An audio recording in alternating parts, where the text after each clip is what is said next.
this video, we're going to talk about how to overcome a very common and frustrating error in flow simulation, and it's how to deal with the non-watertight volume. So let's set up a project here so I can show you exactly what I'm talking about, and then we'll show you how we can go about fixing this problem and addressing this. So I have a model set up here, and what I want to do is just a basic flow study. I want to see what happens when air comes in and leaves out of these manifold exits here, right? So I'm going to get started with the wizard. I give my project a name, say flow study, hit next, go through the wizard, choose my unit systems. Now here is where that problem could arise. It's in an internal study. Right? This problem doesn't happen in external studies, only in internal studies, because flow simulation requires that internal studies be a completely enclosed volume, what they call watertight, right? So the first step here is to make sure it's an internal study, because this problem will never happen with external studies, right? So internal study, hit next, choose the fluid that's being used, it's water, add that, hit next, setting up all these default conditions here, so flow simulation has a lot to go with, and then we hit finish. And immediately we get this issue here. Now, it could be frustrating when you have this come up and you thought there was a watertight volume, everything was good and closed up. It suggests maybe opening up the lids tool to create lids to close all these volumes up, but we already have lids in here, which I'll show you, right? We have all these lids on the outside. I have lids on the inside, on the inlet.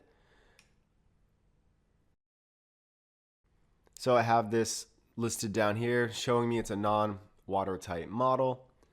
I don't know where to begin, right? That's the frustrating part about this. So let me show you how to go about dealing with this tool. Okay, there's two ways to get to it. There's a more direct way and a longer way. I will start with the longer way, which involves coming up here and using the check geometry tool.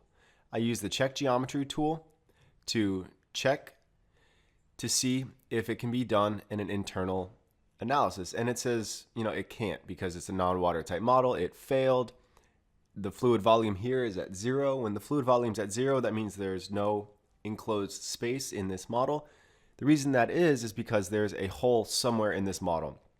Now, it could be from a different CAD package. It could be from another designer. It might not be your model, right? So for any number of reasons, you can have this.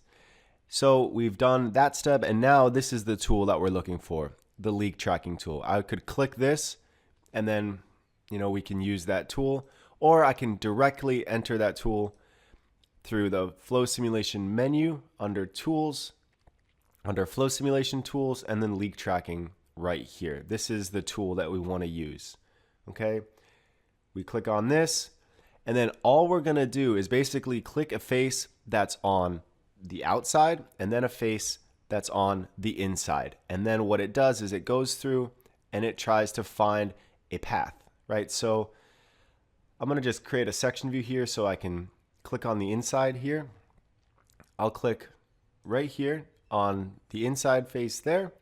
I'll click on the outside face here, right? So I have two faces, one on the inside, one on the outside, and all I need to do is hit find connection. And now what it does is it traces a path. See this red line here?